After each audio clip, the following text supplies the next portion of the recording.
professor. Yes, he is a professor at the Citadel, an expert in medieval studies, and as you'll see, Robert Jordan, Tolkien, maybe a little Joyce. I don't know if that makes it in there, but we're very excited to have him as a guest at JordanCon 2012, and hope to see him in years future. And without further ado, Dr. Michael Livingston.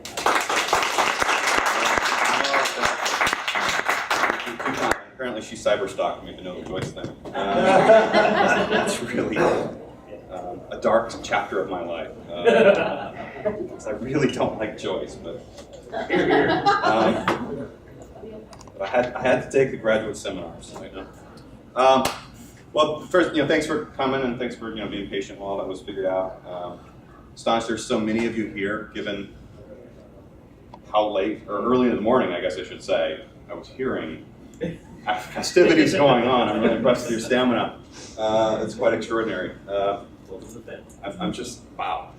You guys are amazing. So that's great. I first gave a version of this talk at the Charleston Library Society a couple of years ago, and then I gave sort of an updated version of it last year at the Tarvalon.net gathering in Charleston. And so they asked me to come and give it here. I have changed it a little bit since then because some of you have seen it there.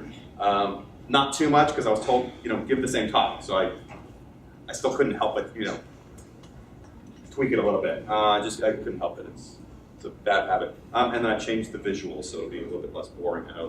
I should say I'm here in two capacities. One is sort of as an academic, as a professional critic. The other is as a fan, and I really do love these books. I don't have costumes like some of you all have. Really awesome. Really awesome. The 3 mats last night in the lobby, I do have to kind of freak me out. I was like a time-space continuum, like Back to the Future, you're supposed to faint or something. I don't remember. It was a little odd, but they're gorgeous costumes. Really awesome. So maybe next year I'll have a costume. Don't want to dress up as. Doesn't have a lot of bald characters. Need more bald characters. Yeah, Sean. You can dress it as a Cheyenne and just put a fake top. Oh, there we go. I'll just say, top knot. Nice little something there. You can swear all the time. That'll work. So yeah, I love these books. I love them. They started coming out in high school, and absolutely love them. Had a huge impact on me.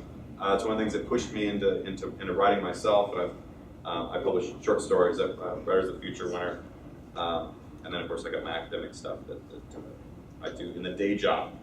So the next hour or so, it's not going to take 2 hours like it was blocked for. I'm going to kind of put on my professor hat, though, and try to keep my fanboy hat in check. And talk about some existential questions, if you will, between Robert Jordan and J.R.R. Tolkien. What I basically want to suggest is that it's looking at Jordan as an heir to Tolkien that we can really begin to kind of critically, let us say academically, appreciate the Wheel of Time and kind of enter it into the realm of college literature, that kind of stuff. We can kind of start to enter into it that way here. So I'm going to be talking about a lot about Tolkien, and then we'll get there. As I've said before, when I've given this talk, I wrote it with a lot of trepidation. Literary criticism is always kind of perilous because you're inherently, egotistically sort of saying the meaning of something that somebody else created, which I'm kind of sensitive to as a critic and as a writer myself. The problem is especially acute when it comes to contemporary writers, right? When I write about Chaucer, there's nobody around that actually knows what the hell Chaucer meant, right? So I could say, well, Chaucer was doing this, and everybody, oh, okay, you can make the argument, right? It works. Maybe say, well, Chaucer was a green alien from Mars. Well, that's probably not likely, but I can make a lot of arguments about it that probably don't hold any water. If Jeffrey was still around, he might say, no, that's so totally wrong. And fortunately, or unfortunately, depending on your perspective, with a contemporary writer, there are some people here who could know. You're way off. If I'm totally wrong, right? And they have so far been kind enough not to say, that's horrible or kind of caught bullshit or something under their breath. So I've been very fortunate so far. It's pretty interesting. To give an example of this, I'll talk about Tolkien for a minute. In 1959, Dr. Olmarks, Dr. Aki Olmarks, preceded the first Swedish translation of Tolkien's Lord of the Rings with a critical interpretation on the novel. He had this introductory spiel. And then interpretation saw Lord of the Rings as a strong geopolitical allegory of its time. It's an interesting reading. Unfortunately for Dr. Olmarks, Tolkien knew Swedish. And so he kind of responded to the thoughts that Olmarks had said. So Dr. Olmarks had said, the ring, that is, say, the One Ring, is in a certain way der Nibelungen Ring. Both rings were round. And there the resemblance ceases. Yeah. Here rules the personification of satanic might Sauron, read perhaps in the same partial fashion, Stalin. There is no perhaps about it. I utterly repudiate any such reading, which angers me. There are reminiscences of journeys on foot in his own youth up into the Welsh border regions, Olmark says. And Tolkien writes, as Bilbo said of the dwarves, he seems to know as much of my private pantries as I do myself, or pretends to. I never walked in Wales or the marches of my youth. Why should I be made an object of fiction? A little bit angry about this. So again, many of you knew James Whitney far better than I could ever hope to do, and kind of know what he was up to. And so I'm crossing my fingers that I don't get into too much trouble with those who knew the man best and knew what was going on. So I'd like to sort of begin the talk here in many ways with a few words about Tolkien, and actually about articles of the definite and indefinite kind, because I'm a professor, an English professor, so I got to get some grammar in here. There's a man, I got to just throw in it, there's Tolkien. It's my favorite picture of Tolkien. This just sort of happy human laughter on his face. It's just fantastic. In the year 2000, a critic, a colleague of mine named Tom Shippey, who's done more than probably any other scholar on the planet to legitimize the study of J.R.R. Tolkien in an academic way, published this book. It's a fantastic book. I think it's probably the finest single book on Tolkien that you can get. It's subtitled Author of the Century, J.R.R. Tolkien, Author of the Century. And it immediately caused a huge storm of critical response. People were really upset about this. It was one thing, it turns out, that for poll after poll to reveal that The Lord of the Rings was, in the public's eyes, the most influential and well-loved book of the 20th century. Poll after poll just shows this, just knocks them out of the park. A wide-ranging poll from 1999 from Amazon.com, in fact, awarded Lord of the Rings the title of the greatest book of the millennium, which really upset a lot of people. As you can imagine, some people they got really upset about that. But these polls were kind of dismissed by critical elite. Well, that's people are stupid, and so they just kind of dismissed it, sitting in ivory towers. Popularity had nothing to do with quality, they said. This book, Shippey's Defense of Tolkien, was really difficult to dismiss, however. It was an academic taking this stuff seriously. And it kind of drew a line in the sand, and it really brought people out with their knives, critics out with their knives. And they cried foul that Shippey had dared, with this book, to call Tolkien the author of the 20th century. They said, what about Hemingway? What about James Joyce? What about James Joyce? What do we do with this? How dare we can put Tolkien above James Joyce? Which of course is silly because I don't like James Joyce. But it's also silly because these critics who are supposed to be really smart people sort of missed kind of a pertinent detail. The subtitle of the book is Author of the Century, not the author of the century, okay? They sort of said, oh no, Shippey's saying this. No, he's not. He was saying that Tolkien was an author who worked within a century. He was an author, not the author, His thesis was that Tolkien shouldn't stand alone, but should stand alongside. He was an author of the 20th century. His work embodied its hopes and its horrors just as strongly and surely as anything by Hemingway or Huxley or Vonnegut or Orwell.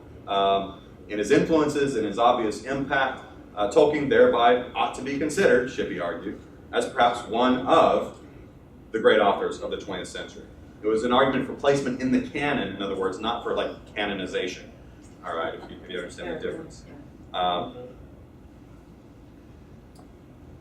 going to try and do something the same thing here. Okay, I've been prattling on about Tolkien. I know you all are here to celebrate somebody else entirely. But the main point I'm trying to convey is that we cannot separate Tolkien from Jordan. We can't really separate these things.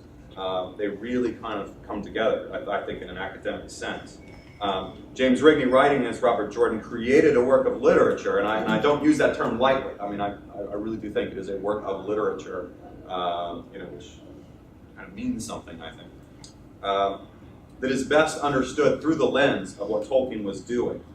We can come closest to understanding the impact of the Wheel of Time, therefore, by building on the academic work of people like Tom Shippey and what they did with Tolkien studies, knowing that the tower that we kind of construct thereby by building these foundations might allow us to kind of see beyond, see further than we could before.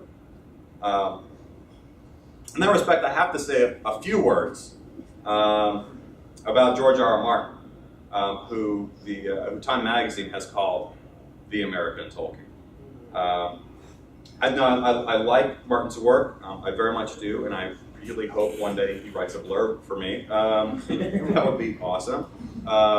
And gets lots of people to buy my book. HBO deal, that'd be sweet. Just, off the top of my head. So I need to say a few words about these, and the words are these. George R.R. Martin is not the American Tolkien. He's not. They've got it wrong. This guy is. Robert Jordan is. And the critic at Time is a fool and doesn't know what he's doing. But I don't want to, speak too unkind of the man. In its most simple terms, I'm here to argue that Jordan's Wheel of Time is the most prominent and successful American response to Tolkien's masterwork. What Tolkien began in Lord of the Rings, Jordan, in a sense, kind of completed or fulfilled in the Wheel of Time. Even if that series, like Tolkien's own Legends of the Silmarillion and kind of greater pantheon of the elvish materials that he was working on, did remain technically kind of unfinished with his untimely passing, though, of course, other people sort of filled that void. Brandon Sanderson incredibly well, as you know. And in point of fact, I would say that the shared project on which both Jordan and Tolkien were functioning, to some degree, demands incompletion. It can actually never really be completed in a sort of philosophical sense, but we'll get into that a little bit later on. So let's begin with the deceptively simple matter of what it was that Tolkien was up to when he was creating Middle-earth. What was he doing? And to do that, we need to understand who Tolkien was, what he did. We think of Tolkien as a writer. That was a spare time thing, okay? He was an academic. He was actually taught medieval literature, and like me, only he was better because he's Tolkien. So I'm not gonna say it, and he was Oxford, and it's really cool. So he spoke with a British accent, so he was smart. I mean, it's just like, well, it's just tough, Brits say stuff. Oh, I guess I'm stupid. I don't know. So he was an academic, and what he was a philologist. Okay, he was a philologist. If you don't know what that is, you're going to know shortly. But he was a professional academic, taught medieval literature at the university, wrote in his spare time in between grading student papers. And I mean that quite literally, all right?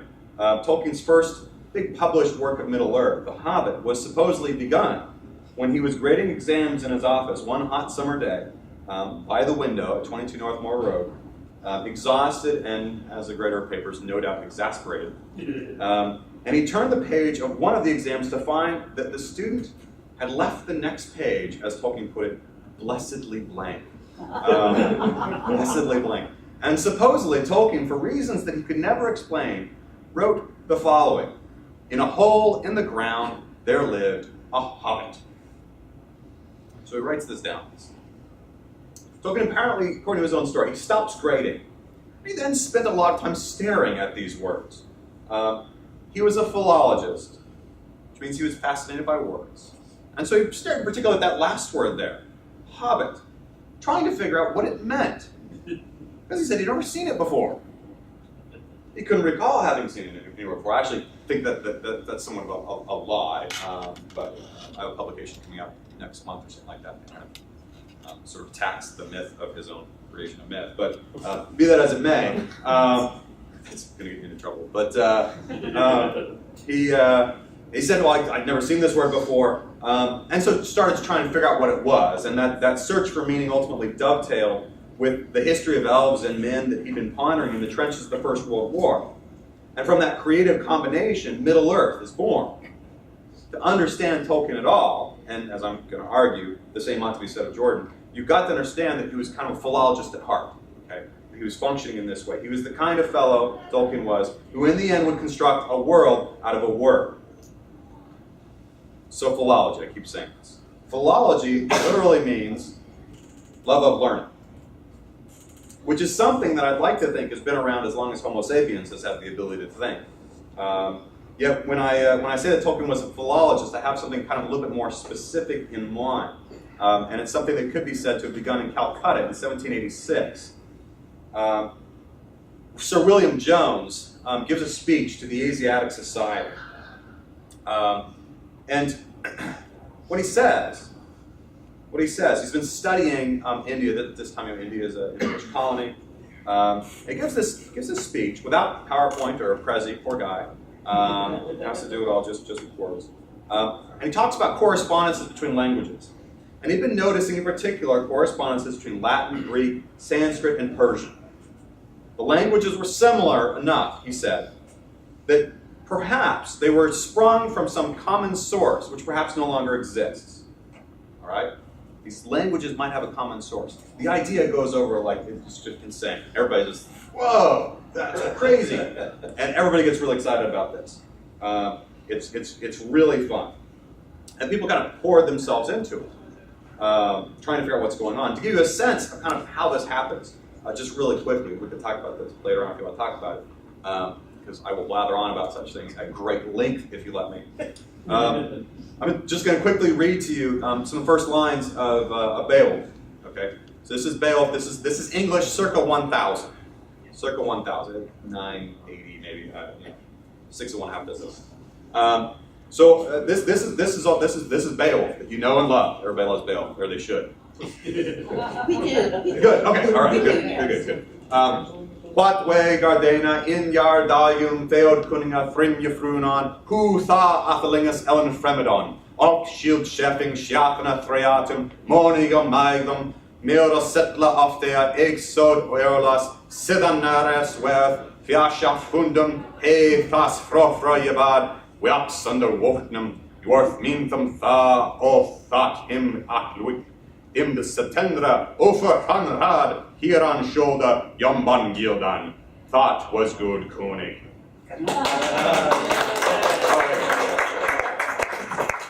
It's a day job. So, I mean, this is all, what words up there, do y'all recognize it? We, there, the second word there, we, okay.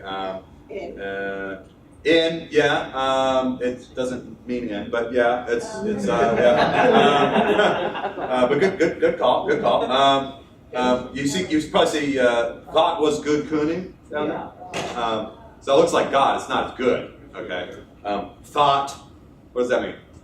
That, was, good. Cunning. No, King. That's some people that speak German, good. Koenig, king. That was a good king. Though it always sounds when you do it in Oleg, it just sounds like, I don't know, like somebody had a good party or something. That was good Koenig. What's good Koenig? You think, well, that's, all right, yeah. So, this is Old English. That's the year 1000. Now, the year 1400, you get Middle English. Okay, this is Chaucer. All right, which is really my main specialty. Which is why I get upset when people say, oh, Chaucer, so you do Old English. 4 centuries is kind of a long time. And it's totally different. This is the opening to Chaucer's Canterbury Tales, okay, the general prologue. When the tapril with the shore is so, the drocht of March hath pierced to the rod, and bathed every vine and switch the core, of which virtue engendered is the floor. When Zephyrus egg with his sway to break, in spirit half in every holt and hay, the tender crop is and the youngest son, hath in the ram his half coursey run, and small fowlers, mac and melody, that slepen all the night with you open ye, so pricketh them nature in her garages. Then, longing folk to go on pilgrimages, and Palmeras for to sake and stronges, to fern Holloway's coath in sundry Londres, and specially from every sheer is end of England, to Canterbury they wend. The holy blissful martyr for to say, that him that hath opened, on that they were saved. So 400 years has kind of dramatically changed the language, okay? And obviously, we're a few years on from this, and it's changed even more, right? I mean, this is easier to understand, but it's still a little funny, right? It still sounds a little like I'm drunk or something, right? I mean, it's just, there's something wrong with him, which there is, but, You should be Still ahead of your coughing. I time. think you should be I quaffing. should be quaffing. I try not to quaff. I hurt myself. It's trying to figure out what changed, how these languages relate to each other, how this works, allowed us to determine a whole bunch of laws that govern sound change and language change between Old English and Middle English, to figure out why things differ. Then between Middle English and us, right? Why do we say when instead of when? Okay, there's a specific, essentially biological law that governs that sound change.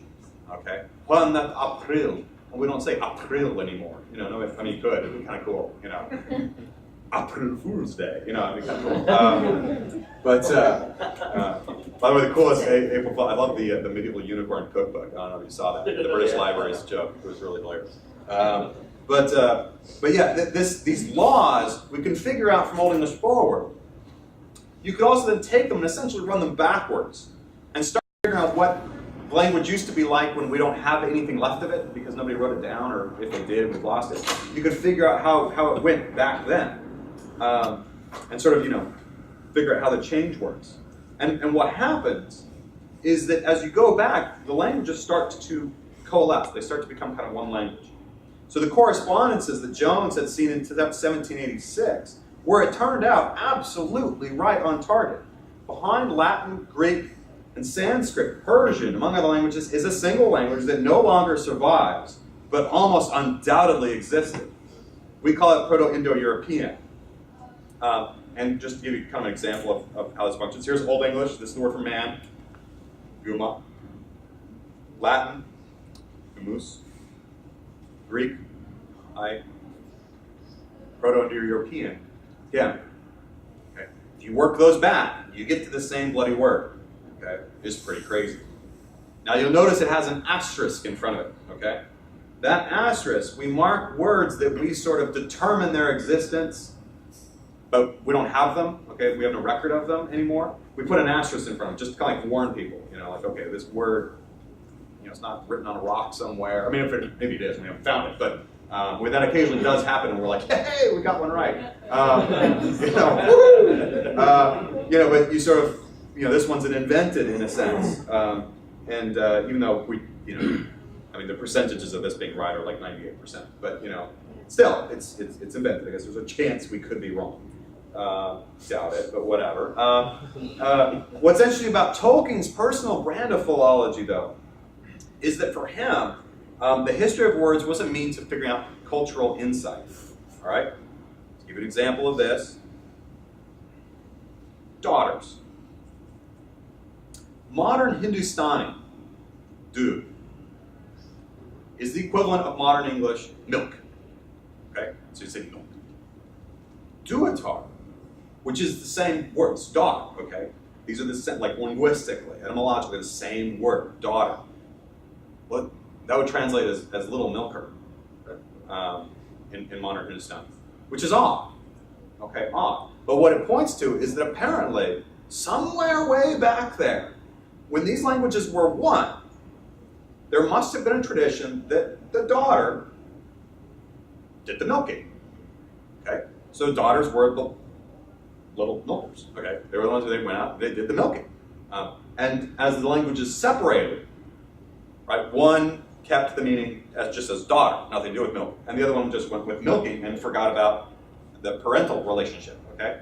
So, but going back, they were one. So looking back, we can actually see something that would be impossible to know about Indo-European culture and life back on the steppes thousands of years ago. We can see something about it just with the words, okay? That apparently there was this tradition. But it's really quite astonishing. It's very exciting. We're able to use dead languages, kind of like overgrown ruins in the landscape. And we can sort of see a window to the past by using them. It would otherwise be closed forever.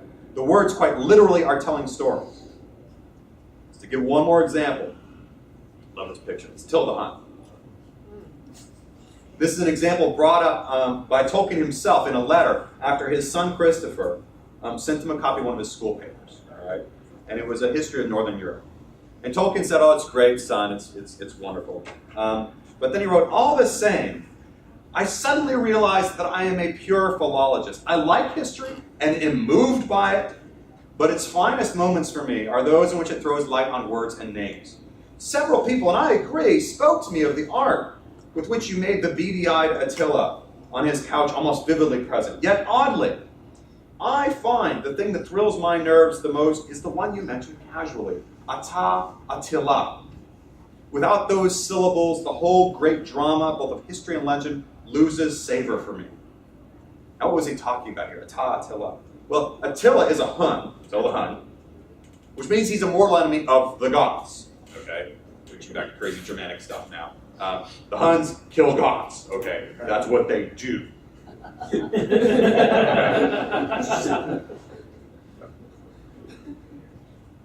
Kill. Okay, you should kill the Goths, right? You do that. Mortal enemies. Yet his name, Attila, Tolkien points out, is actually the diminutive form of the Gothic word Ata, which means father.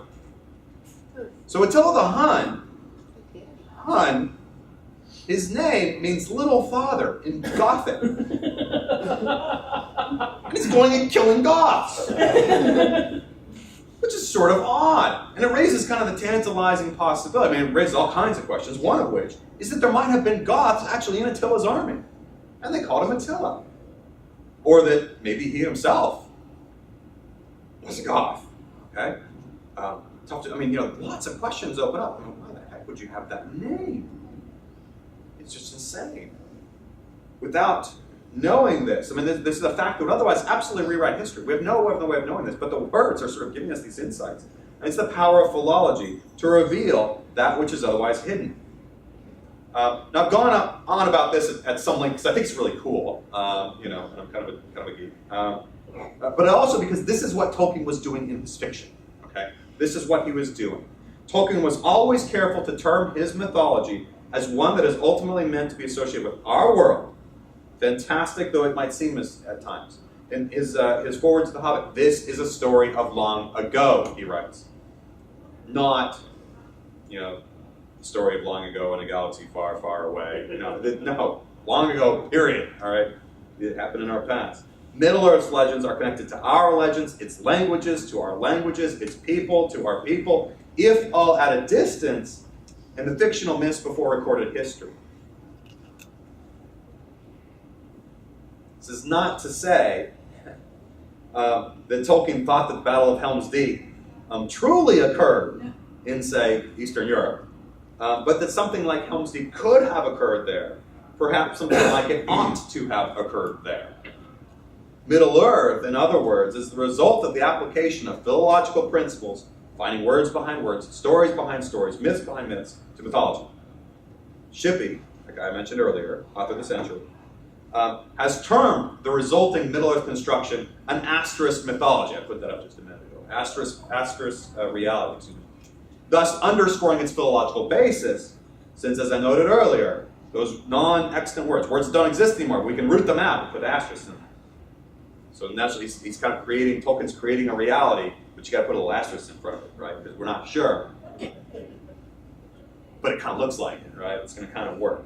So you're marking their invention as missing links in kind of the evolution of language or history, stories.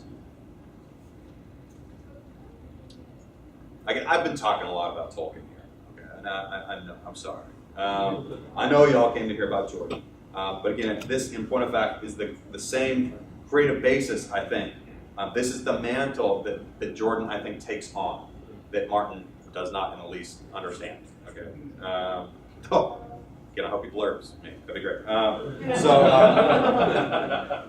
Though I think Jordan is working on a sort of different scale and by a different procedure, as I hope you're going to see here.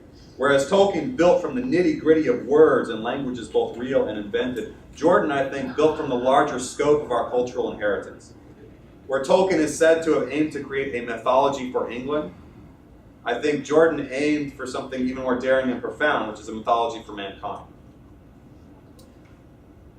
Before we get too far into that, the little details of how that functions, just bear with me just a teeny bit longer to talk about another aspect of Tolkien. Because here too, I think we see commonalities with Jordan. Tolkien's Lord of the Rings, though published widely only in the 1950s, was a work rooted in his experiences of the First World War. Tolkien was 23 when he left Oxford and his new wife Edith on the 22nd of March 1916 to go to France and serve as a signal officer with the Lancashire Fusiliers. His destination was the Battle of Somme. And if you know anything about trench warfare and anything about the Battle of Somme, you'll understand what a horror this was.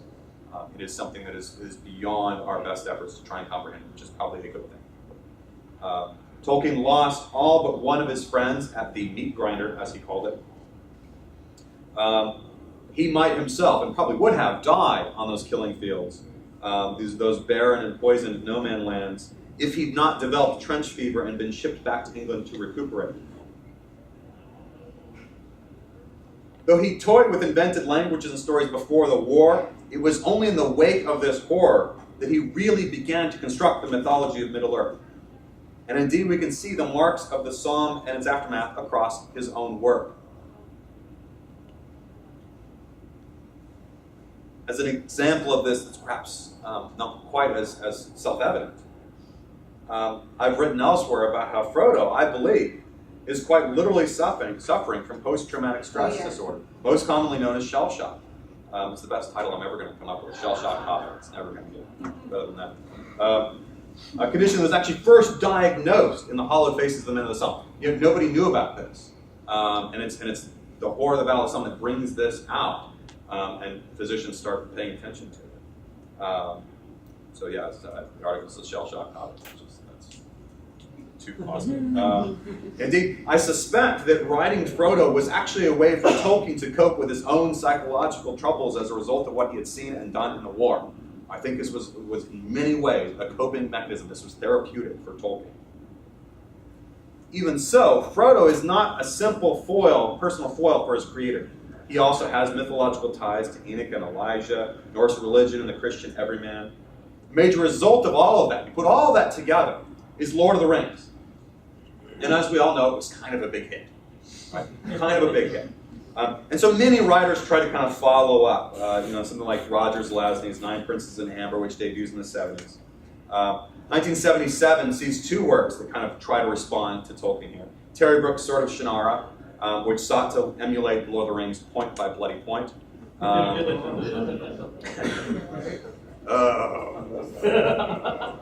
Small death by many paper cuts. And Stephen R. Donaldson's Lord Fowl's Bane, which seemed at times determined to undercut it, for example. So again, responding in different ways to Tolkien. I've enjoyed these works, I gotta be honest, and I have. But I can't say that they have the sort of depth that Tolkien has. I don't think that we see that until we get to The Eye of the World, the release of The Eye of the World, that we finally begin to see somebody picking up Tolkien's flag with authority.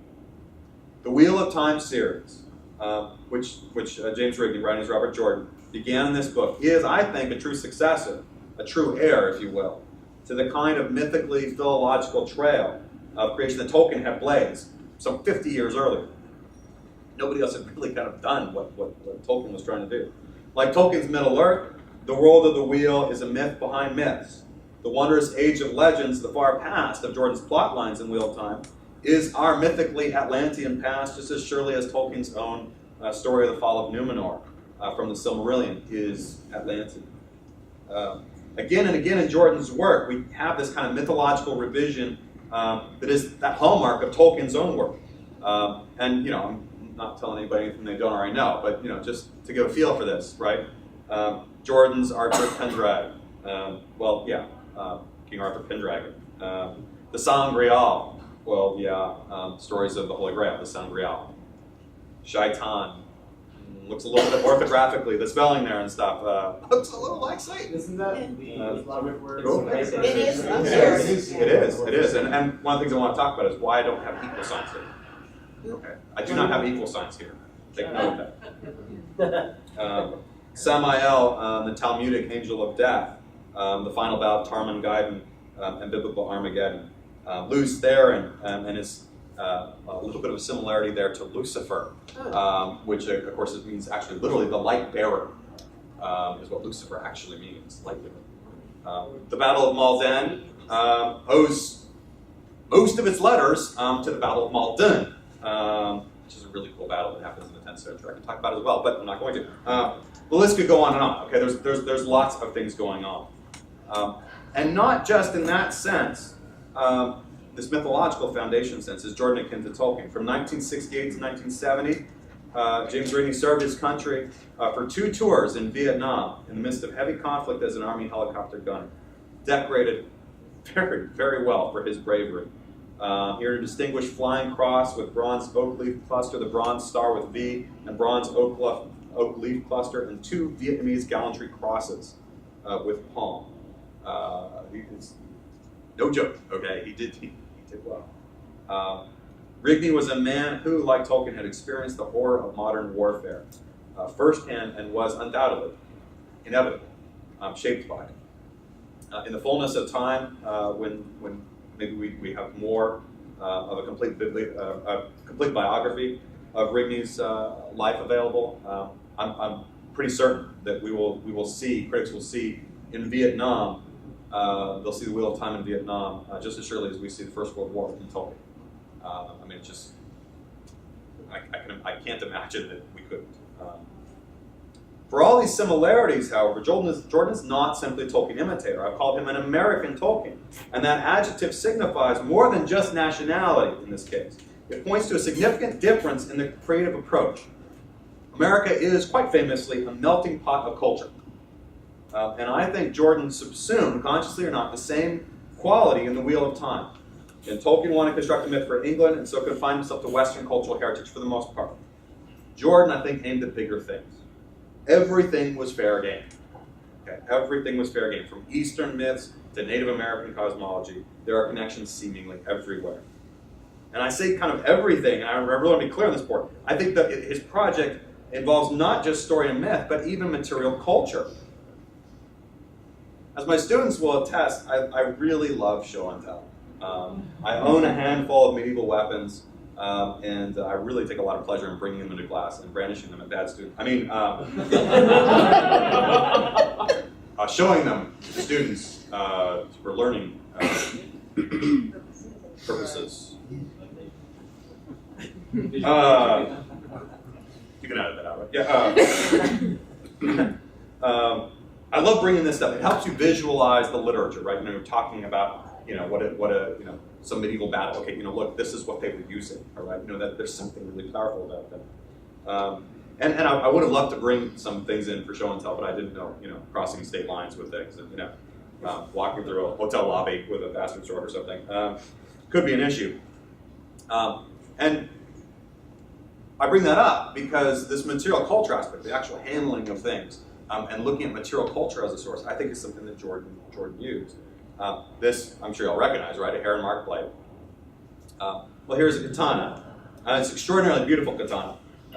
It's my favorite katana on earth, this particular one, because it's on my bed. Not always, okay, just in the picture. Because that would be uncomfortable, right? It's, there's a certain line, and, sleeping with a katana is past it. So yeah, this a beautiful katana. This is the primary weapon of the medieval samurai. The katana is a rightfully famed symbol of both Asian craftsmanship and the codes of honor by which the samurai lived.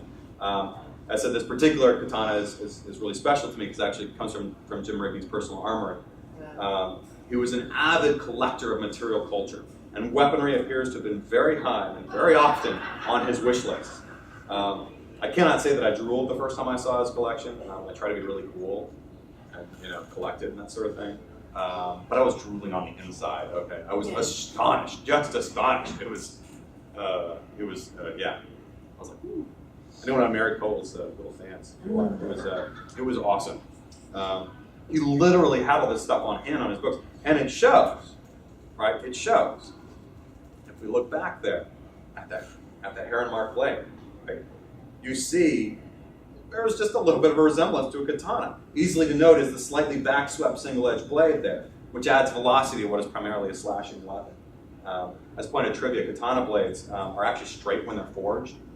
It's the way that you cool it that gives it that beautiful, graceful mark. Allows kind of the metal to settle in unevenly, and it gives a lot of strength to it. It's really amazing.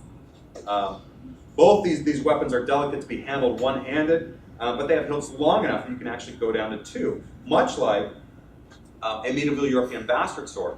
And here's a picture of that. I also do not sleep with this one. And this is my favorite bastard sword. This is a replica of the 14th century blade of England's Black Prince. Okay, the guy with battle Agincourt and stuff. The Black Prince. This is a replica of his sword. You can see how different this weapon is designed from its contemporary Japanese counterpart. Okay, the katana whispers sort of grace and flow. The bastard sword kind of gutturally screams strength and crushing blows. And then, so just have to get a quick shot here of the close-up shot of that katana of Jim's has a dragon on it, which is totally cool. So again, if we look at the heron mark blade, right, what you see is actually kind of a combination of these things. It has that eastern edge, but a western sword's weight. An eastern point, but a western guard, and a hilt that's kind of both at once. In other words, what it looks like is Jordan applied those kind of philological principles that Tolkien was doing to material culture even, all right? He took pre-existing artifacts and sort of combined them down, which is something that Tolkien never dared to do. He never did anything like this in the same way.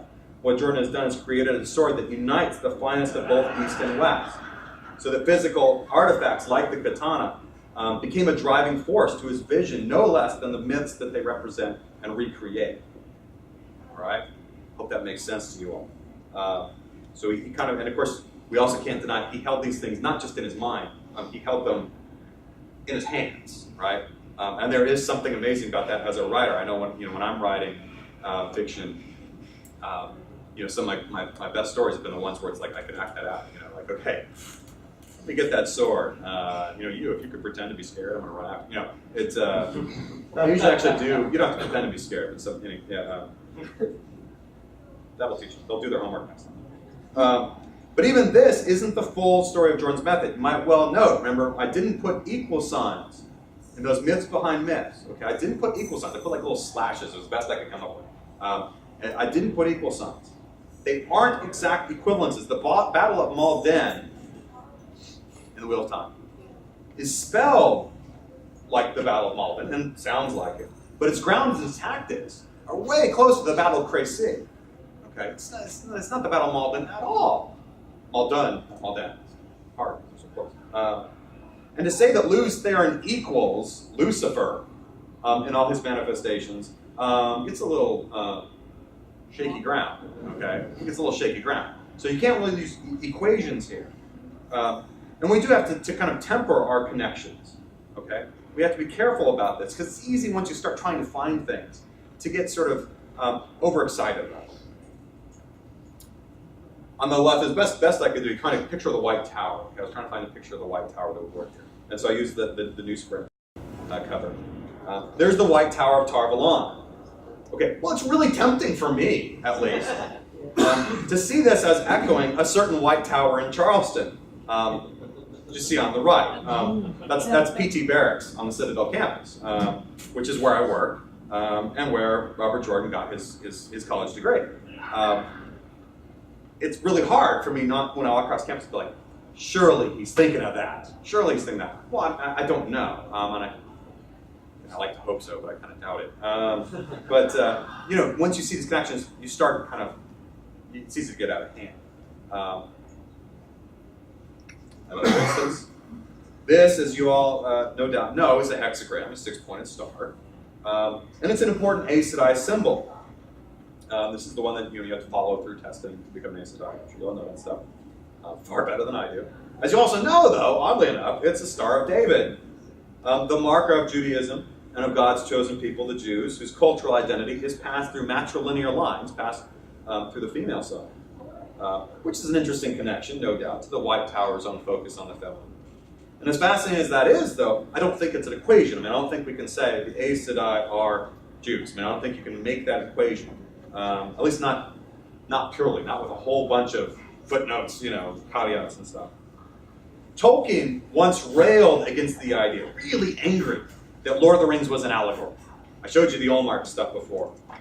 In his opinion, proper allegory, Tolkien's opinion, meant that a reader could swap elements out from one story to another in a one-to-one relationship, just lift and swap, lift and swap.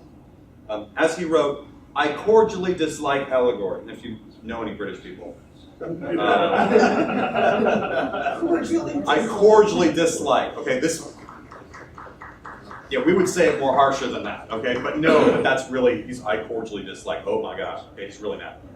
I cordially dislike allegory in all its manifestations, and always have done so since I grew old and wary enough to detect its presence, he writes.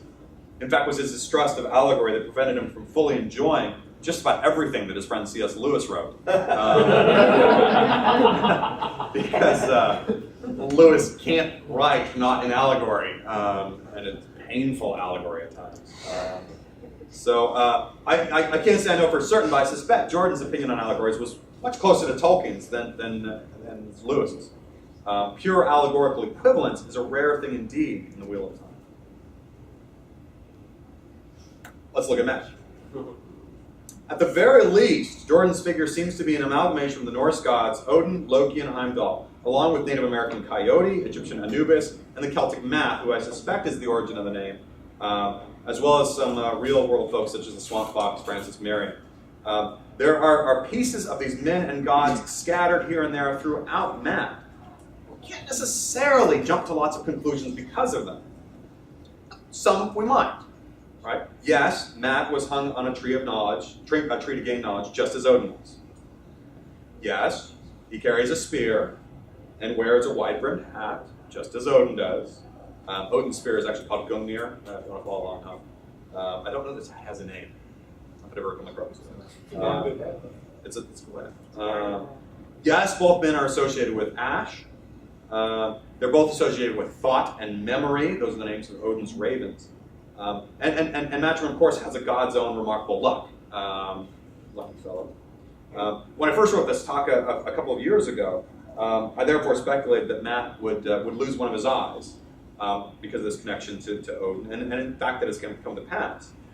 Just like one could easily anticipate that Rand was going to lose his hand because of his connection to the Norse god Tyr. It seemed pretty obvious that was going to happen. But while these mythological connections can be fascinating, again, they're not fully predicted. And they shouldn't be.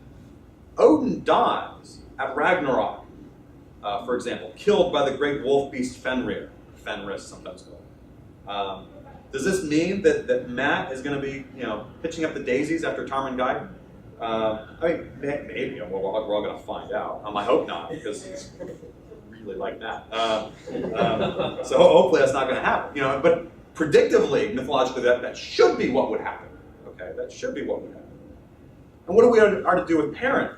Okay, who's an amalgamation of the Slavic deity Perun, I assume, and Norse Thor, especially Thor. Thor, according to the Eddic materials, dies in a fight against the world serpent, Jormungandr, at Ragnarok.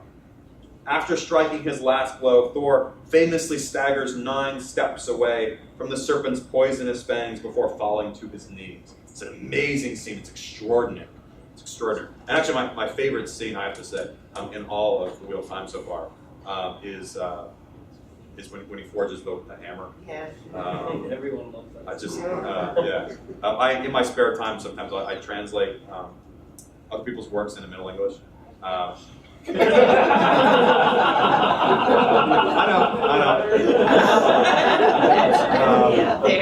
Idle's hands, the devil's, so. Sounds pretty good though. A mind, you know what you do. And it's actually, currently on my website, I translated the Tom Maryland speech from Eye of the World, and that's on my website right now. But I've also, I haven't posted it, but I've also done actually that part of that scene of the hammer, because it's just so freaking cool. Do you have a little blurb where you can listen to it?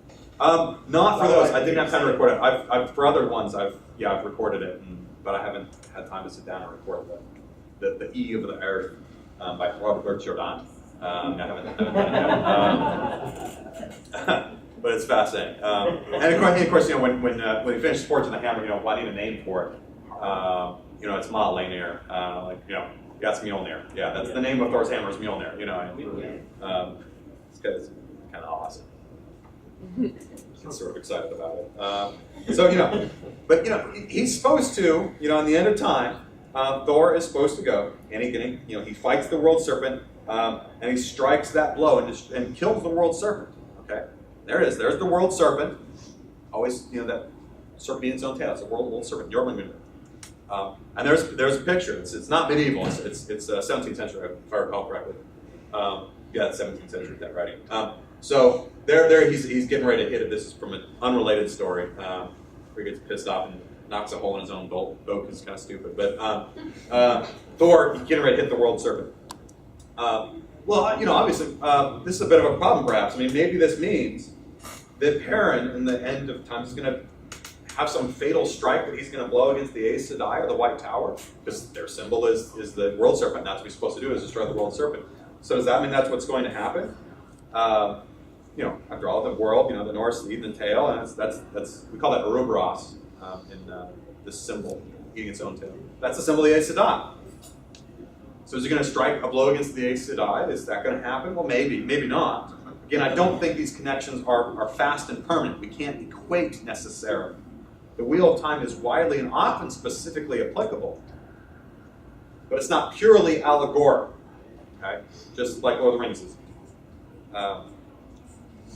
Here we see some of the connections that the Forsaken Semiraj is at once the historic man Joseph Mengele, the Hindu goddess Kali, the Egyptian goddess Sekhmet, Enoch Shemhaza, among a whole bunch of others. In taking Rand's hand, she also took on the role of the Fenris wolf, Fenrir, from Norse mythology.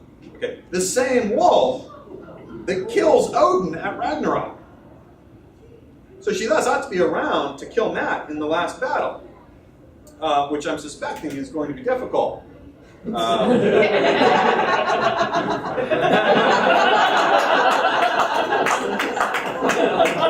Her present condition may keep this from happening. The point here, of course, is to say that Jordan appears to have viewed the whole history of humanity as Christopher's creative mill, blending influences from Rome and Greece and India and Egypt and China and America and long ago and yesterday, whenever he saw fit, whenever they worked for this greater project he's working.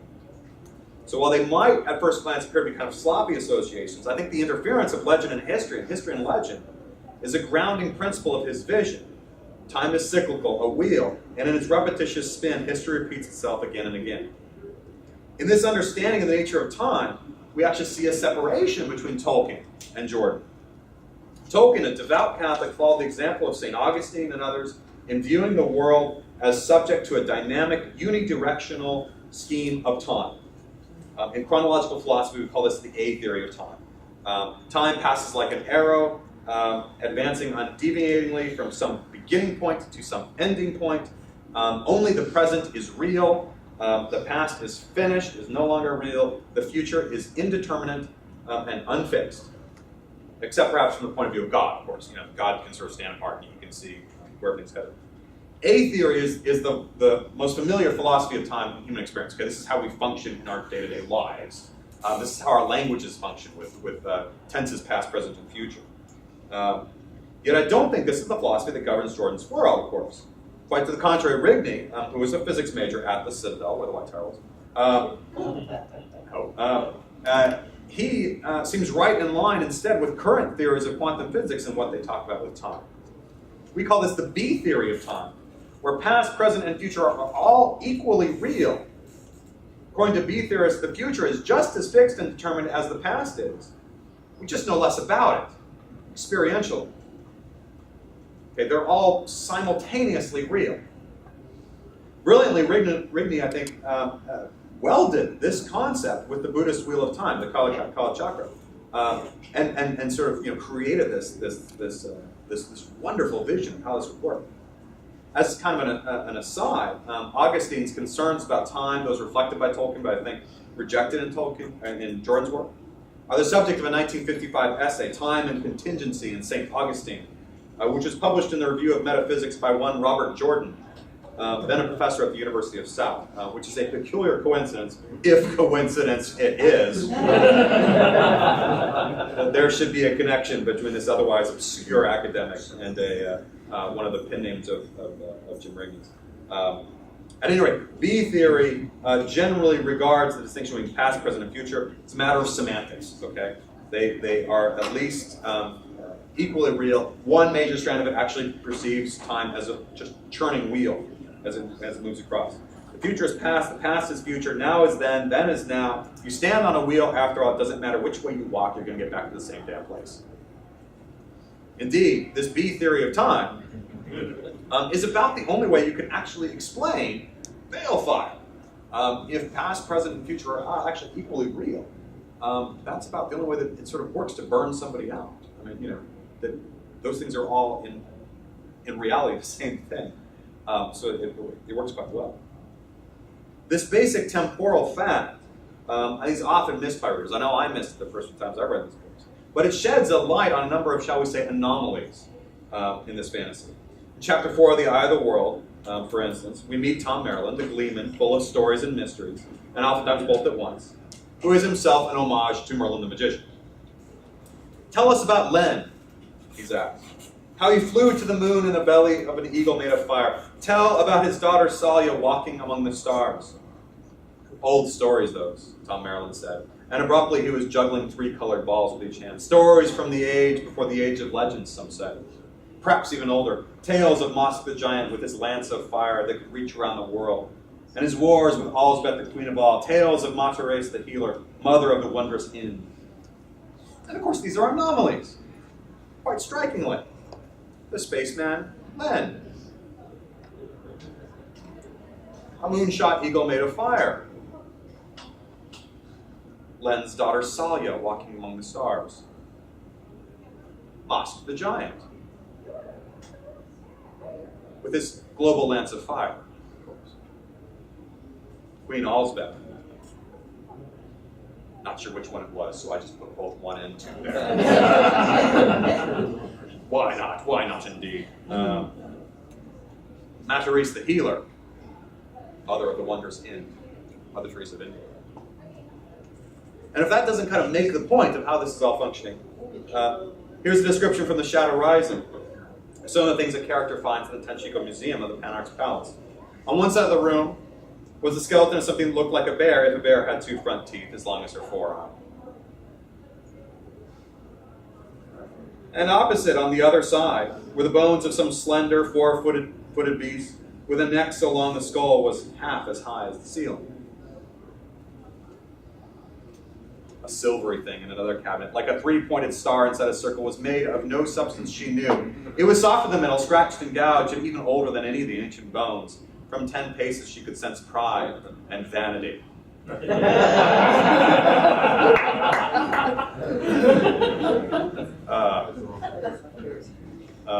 used to be my favorite anomaly in the work. Until the first time I spent a few minutes in Jim's library and office, and when I was standing there, which in awe, and feeling this kind of magical sensation of wonder and familiarity, I turned around to see, actually set up high on one of his shelves, a saber-toothed tiger skull, and realized with this kind of like sudden lurch that I was in the middle of the Tenshiko Museum. I didn't find a bend symbol, but wonder if there's one parked outside or something. If some neighbor maybe will say. So what does all this mean? How on earth is this supposed to make any sense?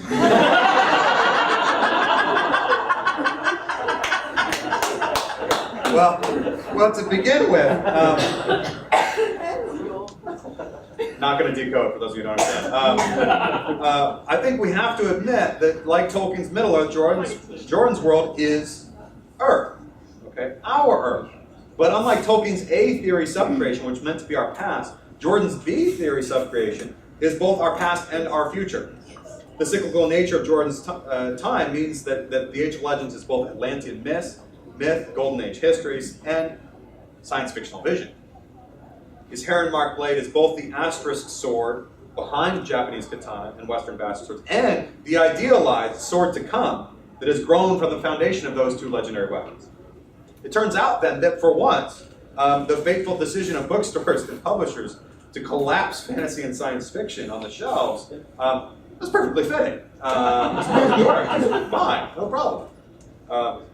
When I told you earlier about the scene of the gleeman Tom Maryland introducing himself as a storyteller, a scene that occurs early in the first book of Jordan's love series, what I didn't tell is the rest of what he said. This is actually the bit that's on my website, translated in English currently. I have all stories, mind you now, of ages that were and will be, ages when men ruled the heavens and the stars, and ages when man roamed as brother to the animals. Ages of wonder and ages of horror, ages ended by fire raining from the skies, and ages doomed by snow and ice covering land and sea. I have all stories, and I will tell all stories. I hope that what I'm trying to do here is show how Tom might be said to be speaking not just for himself, but for, in fact, the greater work of literature of which he's a part. He's really speaking for what Jordan's doing. Jim Ringy's passing affected millions of readers very deeply, and much has been said about how he left it unfinished. But we're already seeing, of course, how hard Brandon Sanderson is working with the extraordinary and absolutely indefatigable help of Jim's family and friends to write those final pages. And Brandon, of course, is an incredible writer. We all agree on that. Absolutely one, like a great human being. He understands the fans' love of these works. At the same time, it's important to note that even when Brandon's last pages are turned in, the final book is closed at last, the story lives on. The Wheel of Time, Jordan's lasting legacy, can never be complete. It just can't be. Philosophically, existentially, it can't be. After all, our futures, and indeed one might say the fullness of our past, remains for us forever incomplete. In memory, as in hope and dream, there's always another chapter to be written. I don't think Jordan was the first person to try and take up Tolkien's legacy, and by no means is he going to be the last. But he might be the most complete interpreter of that legacy. Rooted in mythology and history, founded in philosophy and spirituality, forged of war and the American experience, his Wheel of Time has easily earned his place, I believe, alongside Tolkien, the master of British fantasies. And even more, given the academic status that Tolkien's work has managed to achieve, I think that the work of Robert Jordan has earned its place, too, on any list of new millennium literature, as it were, whether the majority of critics like it or not. And thus, in the end, we come full circle, which is, I think, exactly how Jim would have liked it. Thank you.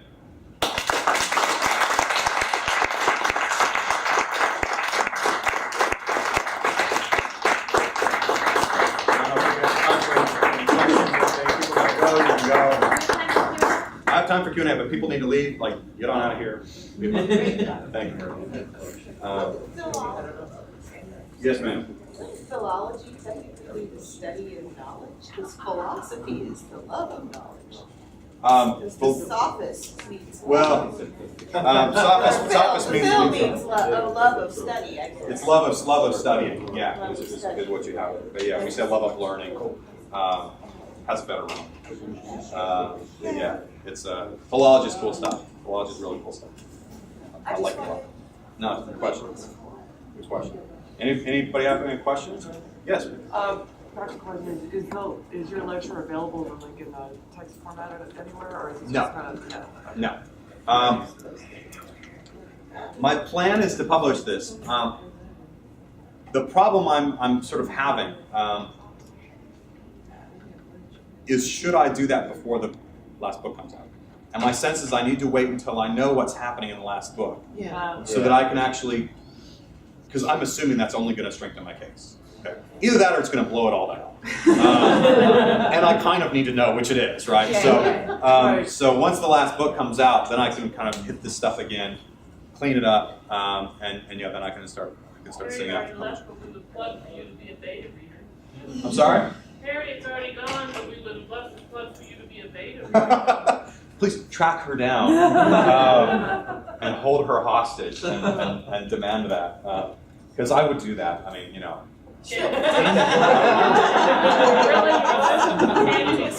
I would, you know, I could find it in my heart to do that. You know, for other people's sake, not for my own. Right. But yeah, Very just good. no other words. Yeah, no, I'd love that, and my lips would totally be sealed. Yeah. So you're planning to write a book like Shippey's book for Tolkien? Is that? Well, the first step is going to be an article that this is kind of drawing from, which can be published. Thanks for coming. That kind of start there, and then having sort of put that foot down, got in the door, then to open it up to a book. I've in fact sort of talked quite a bit with Harry about doing something that's kind of dealing with an official biography and stuff as part of this. Whether or not that'll happen or not, I don't know. But, It needs to happen. well, but there's a lot. I mean, after the last book. But Yeah. Down the road, I think, Yeah. to seal the legacy. Yeah. I So think we've been talking about that for a few years, but mostly it's been let's talk about it when everything's done, and we can let off the gas pedal. But of course, right after the last book, then it's going to be an encyclopedia. That'll introduce some more information and stuff as well. But yeah, trying to get a book out there. I really need to kind of academia works in funny, silly ways, and I got to kind of get one foot in that particular door. Kind of open the crack, get something in there, wedge it in, and then I can perhaps open it up. That's the idea. That's the theory. Yes, sir. I was comparison when you're talking about George R. R. Martin and Robert Jordan is kind of a little awkward because it's like, well, Robert Jordan's trying to create mythology. George R. R. Martin isn't. It's like a human study on what people would do in certain situations. It like really, I mean, to say that, I mean, regardless of what anyone else said about him, he said that that's what it is, and that's if you read the books, that's what it is. How does person X act in position A, right? If thing B happens to them, and if thing C happens to them, and they get knocked over, Yeah. how do they come? How would a person of this type of personality come back to that? Yeah, and I love Martin's works. I do. It's I'm just saying that when it'll be like me saying, well, the greatest book about dragons is Aragon, and because Aragon's the book that it's like really in all the books about dragons, it's not really a book about. Yeah, I do not understand for the least. I can't figure out why. It's this one guy at a time is determined to say that Martin is the American Tolkien. I'm just like, there's no common up. But I mean, he's done it and it's stuck, and so now I have to address it because it's a critical marker now. Okay, it's just he's the American Tolkien. It's showing up on his books. It's showing up on his books. George R. R. Martin's books, the American Tolkien stuff. And it's like there is nothing that these guys have in common except that they both write really long. And it's a fantasy, but shit, at that point, I mean, everything is an American Tolkien. Yeah. Maybe it's one of those, like you're talking about the progression of language. People have never read Tolkien, but they know, hey, Tolkien's like the quintessential, fantasy guy. This guy's a fantasy guy. Let's call him Tolkien. That's just sort of like a way of saying he's a good author and he's really good in his field. It's like it's becoming more adjective is instead of a direct correlation description. Yeah, it's just Maybe New York Times guys never read Tolkien. New York Times guys and Rolling Stones guys are working towards the horrible reviews. Then it becomes a meaningless honorific. Right, yeah. At a certain point, it does. Around some more. But yeah, I mean, yeah. American rock. But again, I love. Don't get me wrong. I love Martin. I mean, I really do. I absolutely love Martin's works. But it's just not kind of the same thing. Yes, ma'am. I was just going to ask, how much do you think Martin tried on that point? Because I know he does have some, mythological references in his books. I'm not asking you to speak for him, obviously. I just wondered because I don't really have the familiarity with all the legends to really say. I recognize some of them. Most of the stuff that Martin is pulling from is historical stuff. Yeah. So he pulls a lot of things from War of the Roses. I know there's something in Khal Drogo. Actually, I have a long-standing debate with a good friend of mine named Kelly DeVries, who's a medieval historian, about whether the Dothraki are Mongols or Huns. And we have this sort of like, no, they're Huns. No, they're Mongols. No, they're Huns. No, they're Mongols. So he's ripping stuff off from history all the time, is what he does. He doesn't usually get into mythology so much. It's usually mostly historical. And there's some mythology stuff, but nothing like what Jim was doing, which is just totally off the chart on the other side, But yeah. The whole philosophy of reverse engineering, Yeah. applied to because that's what you said, Yeah. Chinese whispers. It's kind of cool though. It is. It's excellent. But yeah, so and one of the things that upsets me sometimes about Martin is that people say, "Oh, it's gritty and real." And I'll say, it's so gritty and real. It's so historical, and they usually put that with it's medieval. In other words, there's a lot of death and sex. Right, and I'm like, it's not medieval in the slightest, because the Middle Ages were boring. I mean, they really were. I mean, for the most part, nothing happens. We look back with oh wow, there's just slaughters all the time. So, no, the Middle Ages are mostly boring. Every once in a while, you have kind of a little blip of.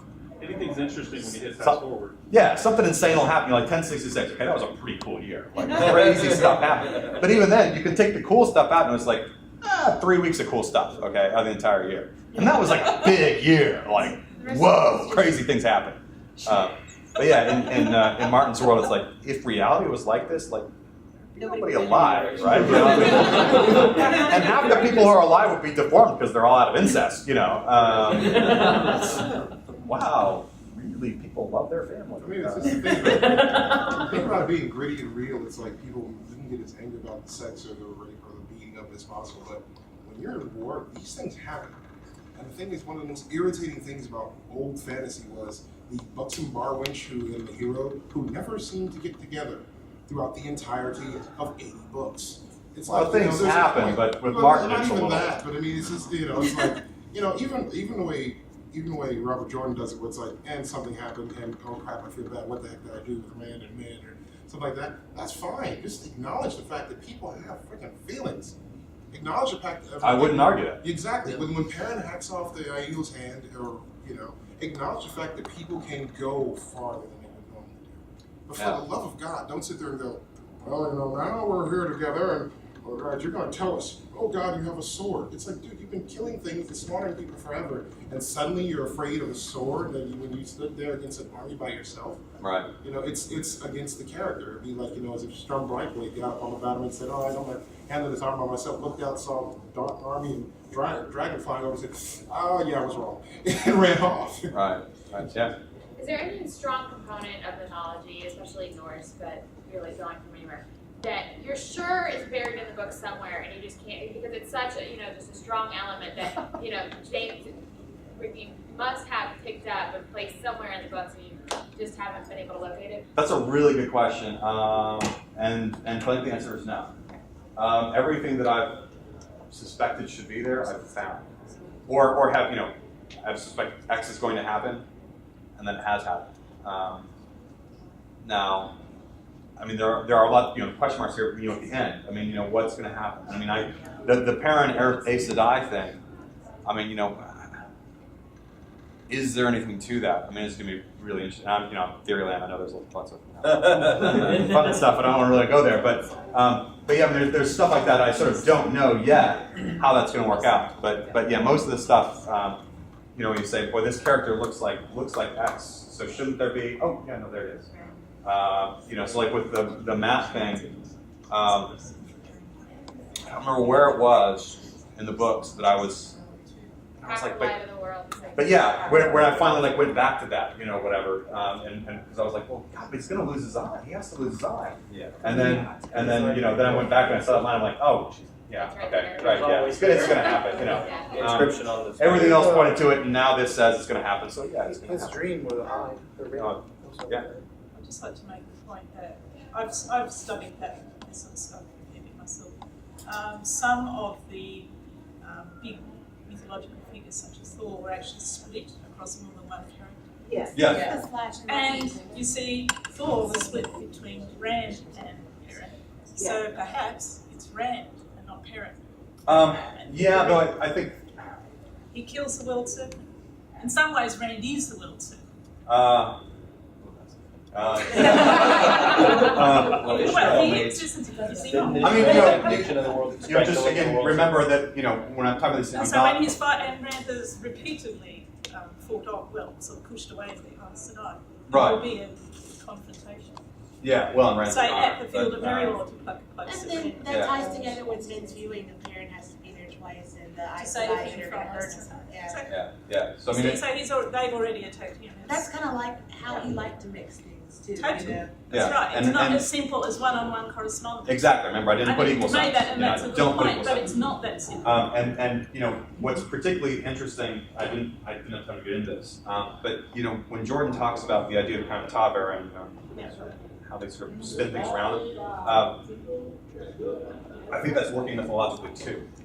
That's sort of what's happening here. Is that these figures are they're like a magnet for myth, basically. Yes. And then Thor's actually Thor. I've Rand. written the essay about it myself. There, I did it. That Rand is the biggest magnet of all. Yes. And so he's, when you look, I said, well, he's connections to Tyr. Well, of course he's connected to Tyr. Yeah, well, he's also connected. The list is huge because he's the big magnet. He's the biggest magnet of all. He's going to suck all this stuff into it. But you can't make it allegorical. You just can't do that. And people... Because of the splitting alone. Yeah. People want to make it allegorical. Yeah, because it's simpler. Yeah, it's simple. They like and he simplicity. says himself, it's never that simple. Right. It's not. Which is cool. Yeah. Are there any allegorical connections between Bella and Arenas or Alla? Bella's You just love that horse, don't you? I was.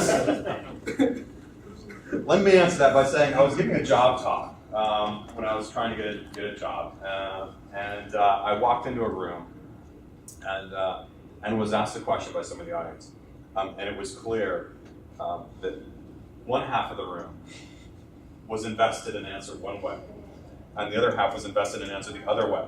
And I got really nervous about whether I should give answers, right? Or give my suspicions, because I don't want to make people angry with theories. Do I think there's a connection? Yes. But I don't want to get into theory tonight. Or something for their personal theory, because I don't know, and I'm just one just one figure. But I think there are connections. But I think there's connections to everything too. To be frank. This is one of the look at the theory stuff. Could there be a yes? Is it possible? Yeah. He freaking knew so much. And if you've ever seen pictures of his office, he was working in a library. His office was just it is really astonishing. All this stuff was their hand. So yeah, he would have done it. Yeah, really crazy. You guys Yeah, some of the things that it's like one of the things about legends is that it is as it goes on, people get things wrong, people embellish. The Wheel of Time, they say that the Wheel of Time is based off of our legends. So it is entirely possible that Thor is Rand because that's how he wants it to be. Because people are taking these different characters and they're splitting them up.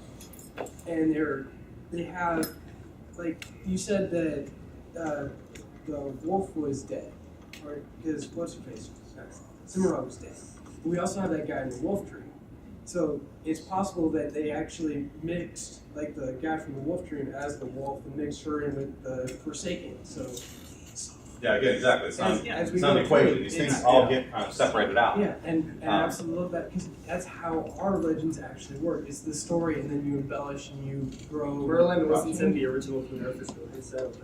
Yeah, he is. And I mean, Merlin is actually fascinating because you've got Tom Merlin, but that's not the only Merlin. There's Anna, there's Mark. Right, you've got multiple people that it's like, well, that's Merlin. Well, that's Merlin. That's the wrong freaking gender. It's Merlin. Oh, that's weird. That's fun. So yeah, I mean, again, you can't put equal signs, and that yeah, there's a historical fact to that. That we don't really. The Battle of Malden, for example, right? Okay, what really happened at the Battle of Malden what was it, 955, 956, something like that. You know what really happened at that battle? Well, we've got a tremendous report on it. It's a report from one side, and it's a report with a clear political agenda. What really happened on the ground? Well, we don't know. It's embellished, it's changed, it's altered, and that's just, like I said, reality. That's just reality.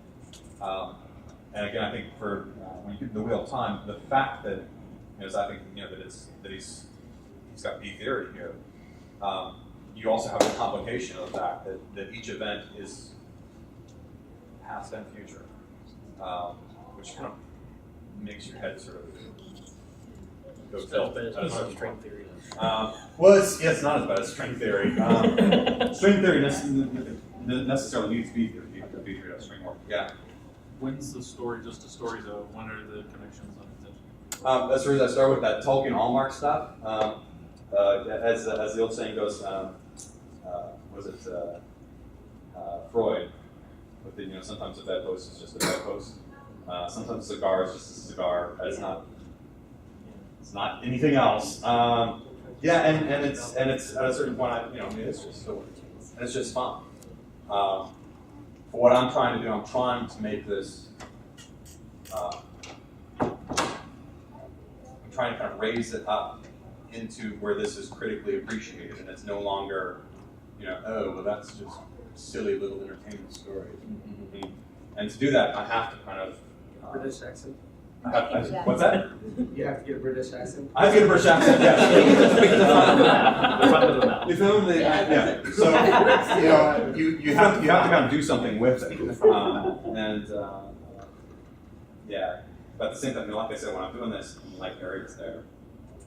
Is this the first time you've seen it? No. Okay. No, she's in Texas. This is her third time. I was like, what the hell are you doing?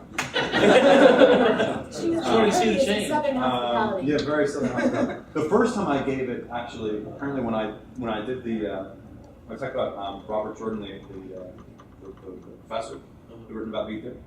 When I said that, I didn't notice at the time, but somebody who was in the audience who was sitting next to her, apparently she was bitch. I was like, no, I didn't know that, but yeah, apparently, it was like this. That's where he took his pen name from? Oh, I have no idea. And I have no idea if that means that I nailed it. Well, I mean, a lot of it was just like, she calling me a son of a bitch? Or, who knows what that sort of really means. I think it was some sort of curse, He said he didn't take it from Hemingway. It's not Hemingway. Yeah, we know it's not Hemingway. And we know that there was a list of names.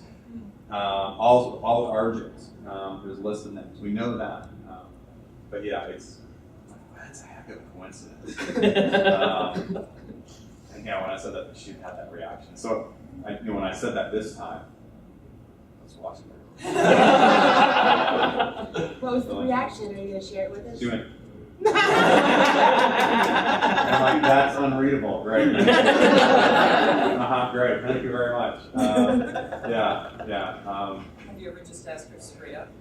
I asked her straight up on one of the things that I had said, and her answer was this kind of cryptic, "Oh yes, that works." Well. Okay then.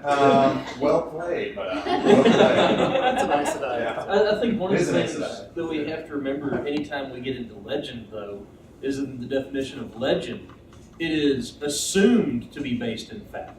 Right. But as was stated earlier, with all the embellishment, with all the things, the way that these stories change over time, right. We don't know what the original Beowulf story was. It was told for how many hundred years before it was finally written down.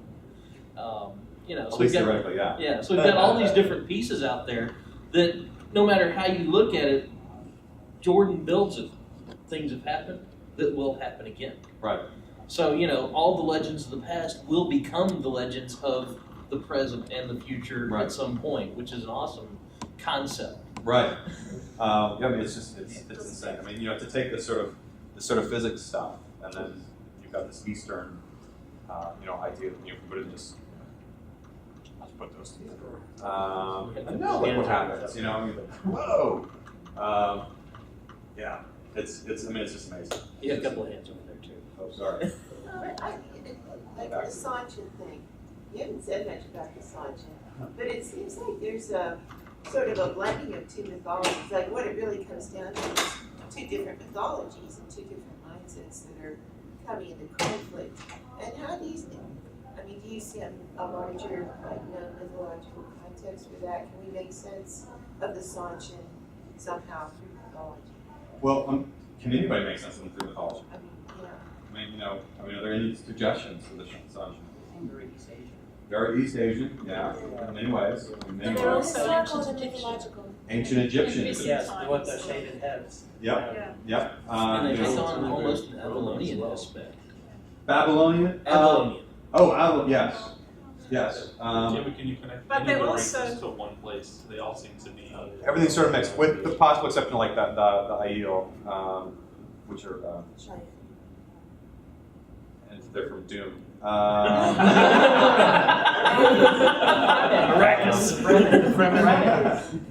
Yeah, exactly. Like, He denied that, like, really vociferously. Yeah, he he also- said that they drew from the same sources and that he based them on the Cheyenne Indians, you know? Yeah. Because he wrote, did you read Cheyenne Yeah, Indians? the Cheyenne. They're also Zulus. Yeah, and Yeah, Apache, yeah. And Zulu. I have to be careful about this, but It's okay. We won't hate you if you say they're from Doom. well, We'll you just know, disagree with you. he, you On know, principle. Jim went on and on and on about how he owed nothing to Tolkien. I don't know, he didn't say that really. Well, to some personal kind of friends and stuff is that he talked with. They've said, you know, that when the subject of Tolkien would come up, and he would say, "Well, I owe nothing to Tolkien." And I think any modern fantasy, right?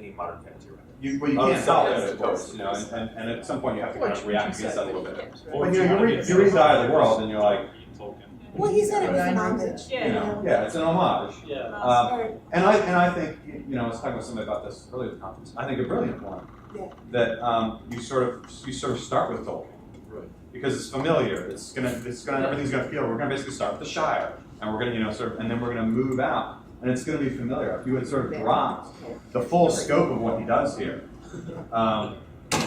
book one or something, I mean, just heads would have broken.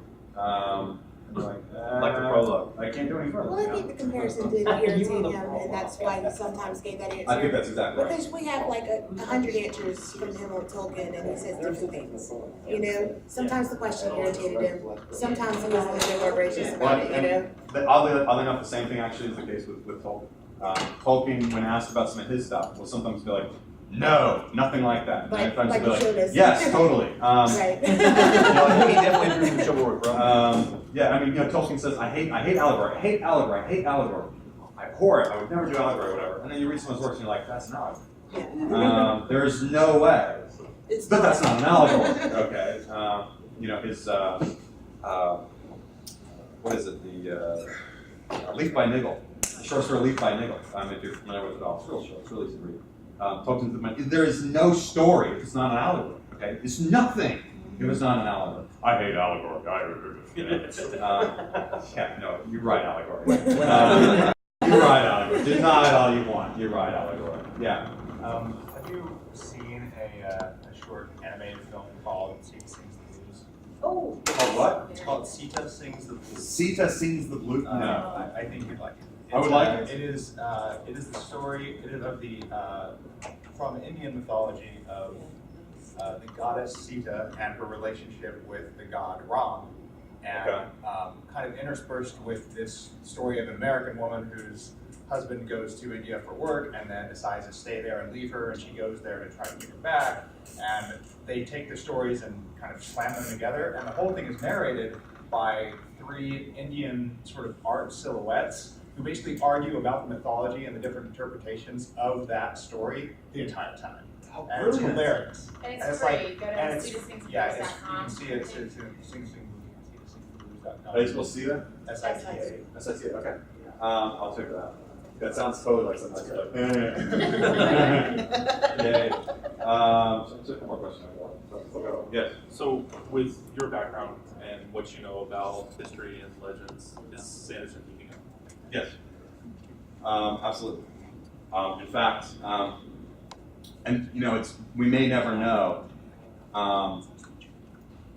What's written by whom? Well, we can know that, but we can't know density, I guess is what I would say. Because I actually think that all these things that are happening are actually even more densely happening with Brandon. And I. It's all coming to a head. But yeah, I mean, is that because Brandon's so different, or is it just because that's what's going to happen? I mean, that's inevitably it's going to happen that way. But I know, in fact, I think I can say this. There's some stuff I can't say, like because the last book isn't out and stuff. But I haven't read the last book, so again, seriously, love to read it. But I think I can say that I know some of these things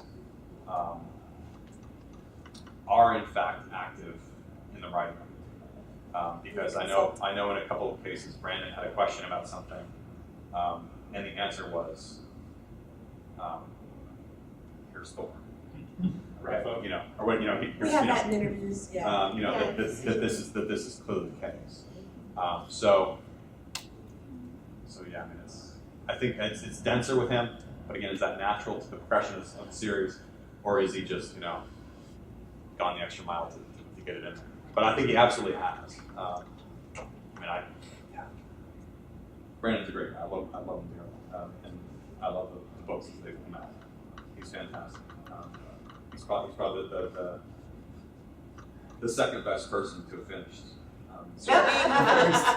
Yeah, of course, yeah. I don't know that I would actually have the cojones to actually do something like that. But yeah, it's extraordinary. He's just, yeah.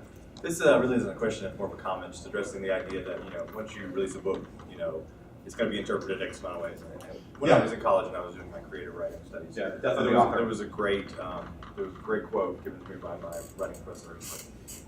Until you publish your work is yours. It only means what you want it to mean. And he said, but once you release it to the public, it no longer belongs to you. Yeah.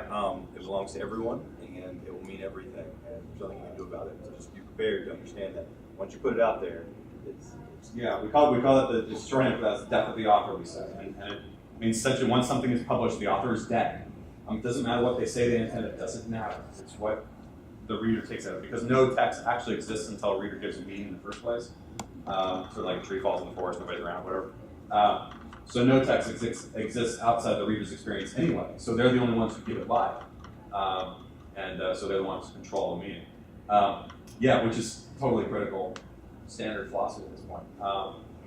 Which means, in a sense, we can say whatever we want, but at the same time, like I said at the beginning, when there are people who know better,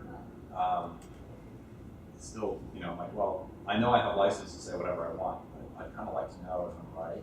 Right, yeah. Or wrong. If you're wrong, exactly. Yeah. Especially that. I'd kind of like to know. But yeah, it's, in a sort of technical sense, it doesn't matter. Whatever you can do with it, you can do with it. Which kind of makes, I sometimes see, I don't get into them, but I see these debates, people get really angry about textual interpretation, and I'm like, you're all right.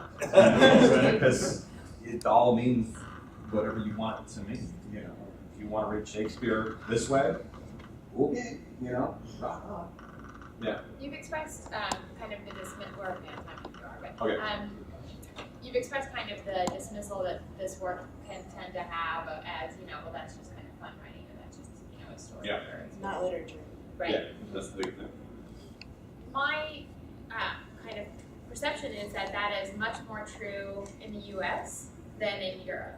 And I'm wondering if you have thoughts as if that's because they have more kind of a reverence for Tolkien and that and the history of the writing, or because they have a stronger connection to mythology than Americans would, or if there's contributing factors. I think it's kind of all of the above in terms of the populace at large. When you get into academia, it seems to be equivalent across the world as far as literature versus not literature, not worthy. And it's a long struggle. Okay, we're still fighting for Tolkien. I write articles about Tolkien, and I give Tolkien classes and stuff. It took me years to convince departments that Tolkien was worth college study, and which I just find flabbergasted. That people go, well, it's not worth study. And then of course, hilariously, when I was still getting my PhD, I kept fighting for years. Let me teach Tolkien books. Let me teach Tolkien. Ah, it's not legit. It's not legit. It's not legit. Finally, I beat them down enough. They couldn't make that argument, so they said, "Well, nobody will take it." I said, "Do you want to bet?" I said, "Well, nobody will take it." Well, I said, "Where's the harm then in offering? Nobody will take it. It won't make. You don't have to pay me. Fine." So okay. So they scheduled it for a room that held it was 22 people. And because they were so convinced that nobody would take it, they didn't put a cap on the class. Awesome. And I think it was like 96 minutes or something like that. It was 90 something of registration opening at midnight. There were 108 or something like that people enrolled. And it tripped something in the system that was like, holy shit, and they sort of shut the whole thing down. And shut down registration for a little bit. And yeah, and they're like, well, I guess we got to like move him to the biggest hall on campus. This is at Citadel? This is actually when I was doing my PhD at the University of Rochester. So I was moved into the biggest lecture hall on campus, and I had 100 and something in class. But actually, the hall held more than that. The hall was full every day. So there were people who were coming who were not in the class. They were just coming. It's not like I was taking roll. It's 130 kids or whatever. It's like just whatever. Show up in this huge hall. And yeah, there were more people there than actually enrolled in the class. Clearly, this stuff is popular, and the same thing would happen if I could do something on Jordan. The problem with Jordan, of course, is to ask a college student to read the Wheel of Time. You have to make that prerequisite. They have to have already read it. You have to do some way of getting around that, but it's That's the only way to do it. It just it sort of really burns me. I'm like, oh. It's like over the Why'd you go on so long? I'm so glad you went on for so long, but why? It's so hard for a syllabus. So there's even with Tolkien, I'm still sort of fighting that. And when I, even among my colleagues, when I publish something on Tolkien, some of them are, well, that's great, that's wonderful, and others are like, well, that's yeah, it's fun. It's just not real. That's children's. Give it 100 years. And Tolkien were at that point. Jordan is nowhere near that point. Okay, Jordan's nowhere near that point. As much as we all might love it, critically, it's way behind Tolkien, which makes sense, right? Tolkien's been around a lot longer, and people have been fighting this fight. So, what are the barriers to acceptance? The barriers to acceptance, or the Wheel of Time? Ignorance. Yeah, I mean, they're not going to read it. Prejudice. It's not really prejudice. It's just preconceived prejudice of fantasy. There's a preconceived notion that they're not going to, when they're trying to read the first book. And it's really strange. And I gave when I did the when I inducted Jim into the South Carolina Academy of Authors. The speech I gave was basically defending fantasy. It's the hardest thing I've ever had to do because Jim had just died. And Harriet was in the front. It was just the hardest thing I've ever done in my life. When I gave that speech, I was defending fantasy, and there were some of my colleagues in the audience. And it really felt kind of good. That part, everything else was just so heart-wrenching. But that part of it where it was kind of like, because I started off, I'm like, okay, Homer, fantasy. Bill, fantasy. So going through fantasy. I just like went through Shakespeare's Midsummer Night's Dream, fantasy. And so I just kind of went through it, and every time I was like, oh, there's nightmares. So internally, you don't, so, trying to sort of point out the silliness of the prejudice against fantasy literature. But it's there. It's there. You have to address it. It's like it's a dirty word. It is for many people. Very much. It has those connotations. Now, it's changing, and what's actually fascinating about that is the movies, Lord of the Rings movies. Yeah. Those had an absolutely unintended effect of introducing the stories into critical, Tolkien into critical discussion in this sort of backdoor way, because you were able to really easily jump in with film studies, okay? Really brilliantly introduce that stuff. At the same time, it opened up the possibility for something like George R. R. Martin's Game of Thrones, the series. 10 years later, but it opened that door. I mean, we love things to move faster, but it's slow. And even though I kind of make fun of being real, but the greatness of Game of Thrones has also opened a lot of critics' eyes because it's so adult.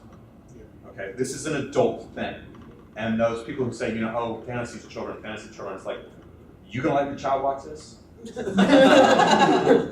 want your child to watch this? My child's not going to watch this. You've got to be kidding. And it so explodes that idea.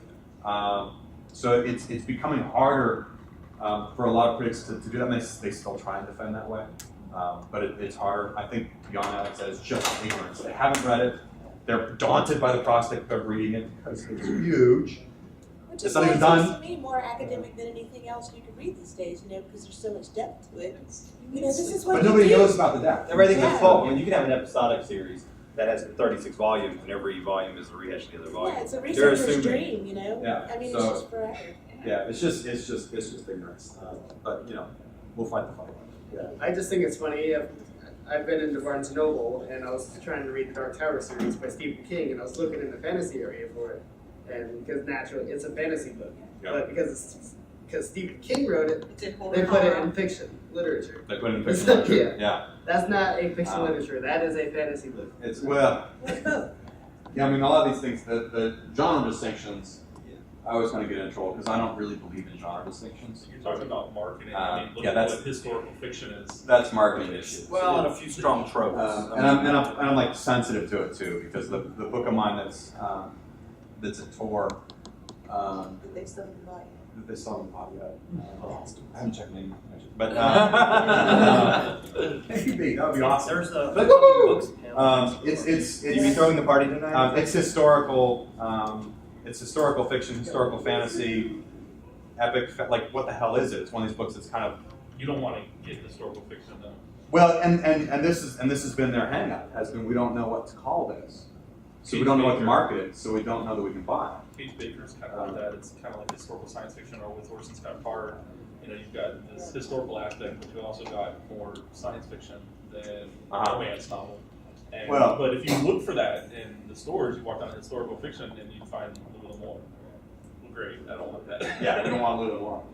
Yeah, it's we're in this kind of strange place that more and more of us are in these between worlds.